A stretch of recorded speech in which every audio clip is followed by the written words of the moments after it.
बात करेंगे बीजेपी केंद्रीय चुनाव समिति की बैठक की। आज शाम को 6 बजे दिल्ली में ये बैठक होगी। बीजेपी के केंद्रीय मुख्यालय पर बीजेपी सीईसी की ये दूसरी बैठक होगी। बैठक में पीएम मोदी भी शामिल होंगे और लोकसभा चुनाव के लिए बची हुई सीटों को लेकर मंथन किया जाएगा। साथ ही यूपी की बची हुई सीटों पर भी प्रत्याशियों के नाम को लेकर चर्चा की जाएगी। तो आज ये महत्वपूर्ण मीटिंग रहने वाली है। आज शाम को 6 बजे बीजेपी की ये महत्वपूर्ण मीटिंग।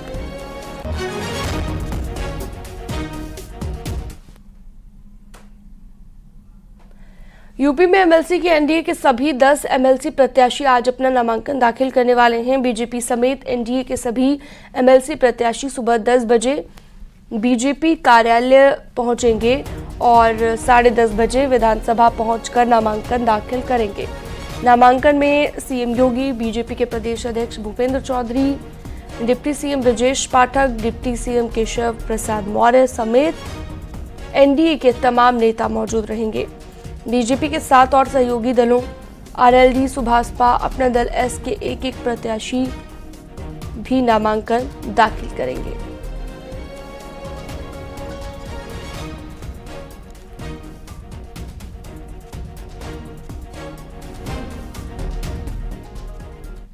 वहीं सपा की ओर से भी 3 प्रत्याशी एमएलसी के लिए नामांकन दाखिल करेंगे और प्रत्याशियों के नामांकन में अखिलेश यादव के भी पहुंचने की संभावना है। सभी आधिकारिक रूप से नाम जारी अभी तक नहीं किए गए हैं और तीनों नाम लगभग तय हैं। इनमें आलोक कुमार शाक्य, किरण पाल कश्यप समेत आजमगढ़ से शाह आलम और गुड्डू जमाली का नाम भी शामिल है।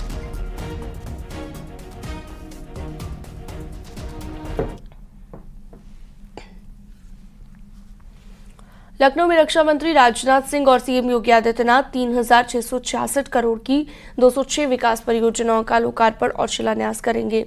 इस अवसर पर रक्षा अनुसंधान एवं विकास संगठन के रक्षा प्रौद्योगिकी एवं परीक्षण केंद्र, अटल बिहारी वाजपेयी चिकित्सा विश्वविद्यालय और Uttar Pradesh state institute of forensic sciences का भी लोकार्पण होगा। इंदिरा गांधी प्रतिष्ठान में सुबह 11 बजे से कार्यक्रम का आयोजन किया जाएगा।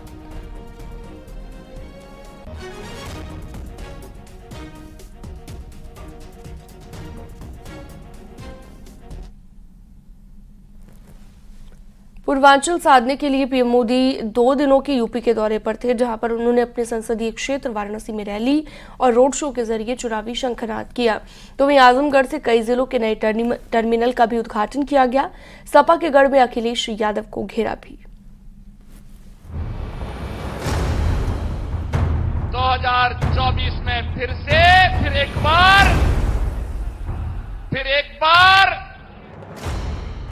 हाथों में त्रिशूल, बोल बम की गूंज और बाबा विश्वनाथ के आशीर्वाद से सियासी शंखनाद उस चुनाव के लिए है जिसमें मोदी योगी 400 पार का नारा दे रहे हैं, विकास और विकसित भारत का झंडा लहरा रहे हैं और विरोधियों के परिवार पर करारा वार कर रहे हैं। काशी से आगाज और अखिलेश के गढ़ में चुनावी जनसभा के जरिए पीएम मोदी ने विपक्ष के परिवारवादी सोच पर जबरदस्त निशाना साधा। ये है विकसित भारत का संकल्प, ये है विकसित आजमगढ़ के विकास का संकल्प। आजमगढ़ को सौगात देते हुए पीएम मोदी ने कहा कि आज केवल आजमगढ़ ही नहीं बल्कि पूरे देश के विकास के लिए कई विकास परियोजना का यहां से शुभारंभ हो रहा है। इस दौरान पीएम मोदी और सीएम योगी ने अखिलेश यादव पर जमकर निशाना साधा।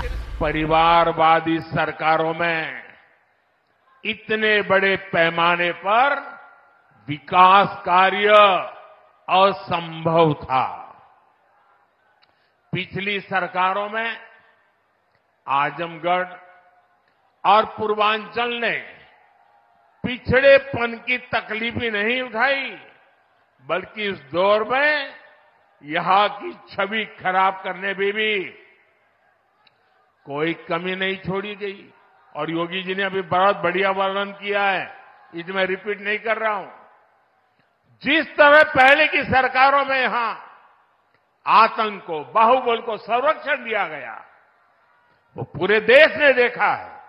यानी जो आजमगढ़ पहले जहां के नाम से लोग भयभीत होते थे, आज वो आजमगढ़ अपनी कला के लिए, अपनी शिक्षा और साहित्यकारों के लिए, अपनी विकास की एक नई पहचान के लिए पूरे देश और दुनिया के अंदर पहचान बना रहा है।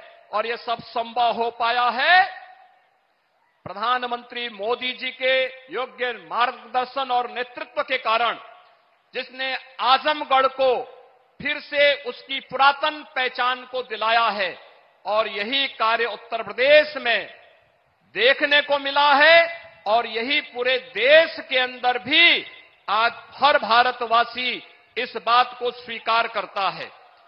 एक नए भारत का दर्शन देश कर रहा है।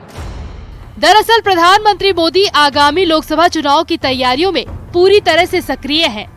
प्रधानमंत्री मोदी उत्तर से दक्षिण तक और पूरब से पश्चिम तक चुनावी जनसभा कर रहे हैं और अपने संसदीय क्षेत्र वाराणसी से पूरे पूर्वांचल में विकास की गारंटी दे रहे हैं। क्योंकि अगर पूर्वांचल के सियासी समीकरण को समझे तो यहाँ 21 जिला है, लोकसभा सीट की 26 सीटें हैं, विधानसभा की 130 सीटें हैं और जनसंख्या के लिहाज से क्षेत्र का आंकड़ा करीब 6.5 करोड़ है। यानी पूर्वांचल में लोकसभा की सभी सीटों पर भगवा लहराने के लिए पीएम मोदी खुद मैदान में उतर चुके हैं। इस मौके पर उन्होंने विपक्ष पर जमकर वार किए और कहा, आजमगढ़ अब आजन्मगढ़ है। ये आजन्मगढ़ आजन्म रहेगा और अनंत काल तक विकास का गढ़ बना रहेगा। ये मोदी की गारंटी है। आजमगढ़ के मेरे भाई बहन, मोदी की एक और गारंटी सुन लीजिए। बताऊं, आजमगढ़ के मेरे प्यारे भाई बहन, मैं आपको एक और गारंटी देता हूं, सुनाऊं? आप बताएं तो बताऊं? देखिए, ये कल का आजमगढ़ अब वो गढ़ है, ये आजन्मगढ़ है। ये आजन्मगढ़ विकास का गढ़ रहेगा, आजन्म रहेगा, अनंत काल तक ये विकास का गढ़ बना रहेगा। ये मोदी की गारंटी है। दरअसल जिस आजमगढ़ में पीएम मोदी ने चुनावी रैली की, वहां कभी अखिलेश यादव का दबदबा रहता था, लेकिन लोकसभा के उपचुनाव में वो सीट बीजेपी ने सपा के जबड़े से छीनकर अपनी झोली में डाल ली। ऐसे में एक बार फिर पूर्वांचल के साथ आजमगढ़ के मैदान में कमल खिलाने के लिए पीएम मोदी और सीएम योगी विकास योजना की सौगात के साथ विकसित भारत का संकल्प भी ले रहे हैं। Bureau report, news 18।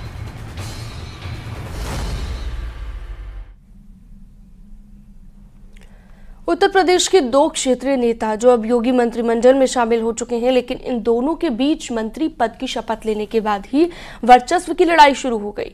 एक तरफ राजभर है तो दूसरी तरफ दारा सिंह चौहान। देखिए,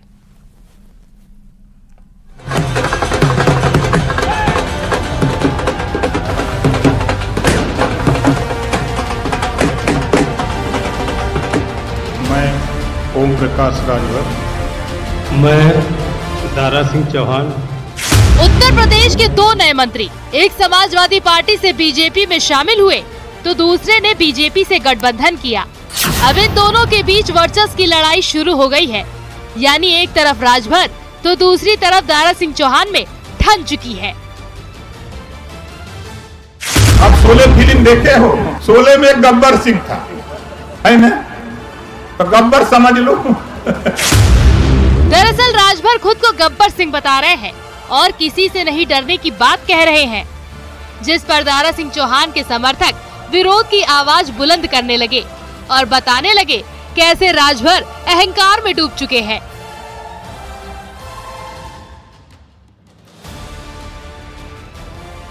किसी थाने पर जाओ, मैं कहता हूं किसी थाने पर जाओ और वहां जाने के बाद थोड़ी सी दिक्कत है, उस थाने पर जाओ, सफेद गमछा मत लगाओ। सफेद गमछा नहीं, एक पीला गमछा लगा लो। 20-25 रुपए का बाजार में मिलेगा। इस गमछे को लगा के जाओ थाने पर। जब आप थाने पर जाओगे तो तेरी शकल में ओम प्रकाश राजभर दरोगा जी को नजर आएंगे। यह है पावर, और जाके बता देना कि मंत्री जी भेजे हैं। और दरोगा जी की पावर तो हो नहीं कि मंत्री जी से फोन करें कि भेजले हुआ कि नहीं। बोलिए है पावर? एसपी को भी पावर नहीं है, डीएम को भी पावर नहीं है। आज जिस मुकाम पे हम खड़े हैं, डीजी को भी पावर नहीं है कि वो हमसे पूछे कि आपने भेजा है कि नहीं भेजा है। लेकिन ओम प्रकाश राजभर जी हमारे एनडीए के पार्ट हैं, हमारे एनडीए के घटक दल पार्टी है, नेता हम प्रकाश जी, इसलिए जो भी पार्टी जिस घटक दल को समझौते में सीट मिली है, पूरी भारतीय जनता पार्टी आज नाराज है। यानी चुनाव से ठीक पहले घोसी में अपनों के बीच सियासी घमासान मच गया है, तो दूसरी तरफ संजय निषाद भी अपने सिंबल पर चुनाव लड़ने की मांग करने लगे हैं। उनका कहना है कि कार्यकर्ताओं की मांग है कि अपनी पार्टी के झंडे के साथ चुनाव में उतरे। अगर उम्मीदवारों की दूसरी लिस्ट में कहीं से भी एक टिकट पार्टी के सिंबल पर मिल जाए तो 400 पार का नारा साकार हो जाएगा। कार्यकर्ता पार्टी को खड़ा बड़ा करते हैं, कार्यकर्ता समाज को वोट डलवाते हैं, तो कार्यकर्ता पार्टी का झंडा टोपी नारा उठाई चुकी हमारा समुदाय कांग्रेस में 70 साल से था, फिर सपा बसपा में था, फिर उन्हें हमने जय निषाद राज के नारे, निषाद राज के किले पर टोपी झंडे नारे और विचारधारा पर मैंने उनको लाया। अब अगर निषाद पार्टी से सिंबल पर चुनाव निषाद पार्टी नहीं लड़ेगी तो कार्यकर्ता प्रवीण जी के नाम पर तो वोट मांगेंगे नहीं। हम भी मंच पे क्या कहेंगे? समाज, हम तो खुश हैं, परिवार खुश है, लेकिन समाज और कार्यकर्ता खुश रहेंगे तभी निषाद पार्टी का वो मतलब निषाद पार्टी भारतीय जनता पार्टी को वोट डलवा के मोदी जी को अपना 80 की 80 सीट उत्तर प्रदेश में। अब बीजेपी के साथियों में मनमुटाव और वर्चस्व की लड़ाई पर विपक्ष भी हमलावर है। एसपी नेता उदयवीर सिंह ने कहा, एनडीए के सहयोगी दलों का बीजेपी से मोह भंग हो चुका है, अब बस इंतजार उस पल का है जब ये बीजेपी से अपना नाता तोड़ेंगे। क्षेत्रीय दल हैं भारतीय जनता पार्टी के, ये इनकी विचार और भाजपा का विचार नहीं मिलता। ये वंचित समाज के अधिकारों के नाम पे बने हैं और एक डिक्टेटर टाइप की रिजीम के हिस्सा बन गए हैं, इसलिए इनको समय समय पर परेशानियां कष्ट होते रहेंगे। सरकार के सत्ता के लालच में कितने दिन वहाँ रुक पाते हैं ये उनकी बर्दाश्त के ऊपर है। यानी एक तरफ राजभर और दारा सिंह के बीच तनातनी, तो दूसरी तरफ संजय निषाद की मांग विपक्ष को बैठे बिठाए मुद्दा दे चुका है। Bureau report, news 18।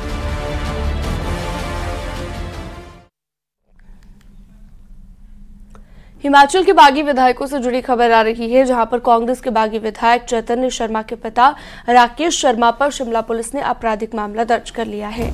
आपको बता दें कि राकेश शर्मा उत्तराखंड के पूर्व मुख्य सचिव रह चुके हैं और अपने कामकाज की वजह से काफी चर्चित रहे थे। वहीं शिमला पुलिस ने निर्दलीय विधायक आशीष शर्मा पर भी मामला दर्ज कर लिया है।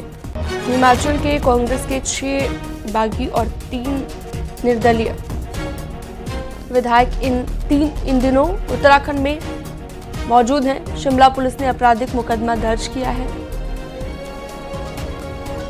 उत्तराखंड में हैं बागी विधायक।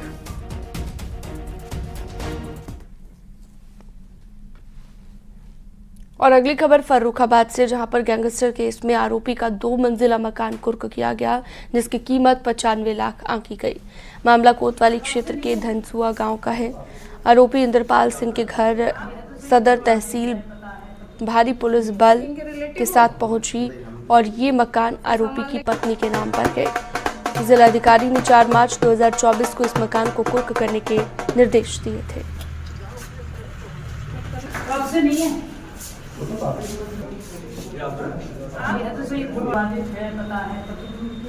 इनके रिलेटिव हो? चलो फिर सामान ले।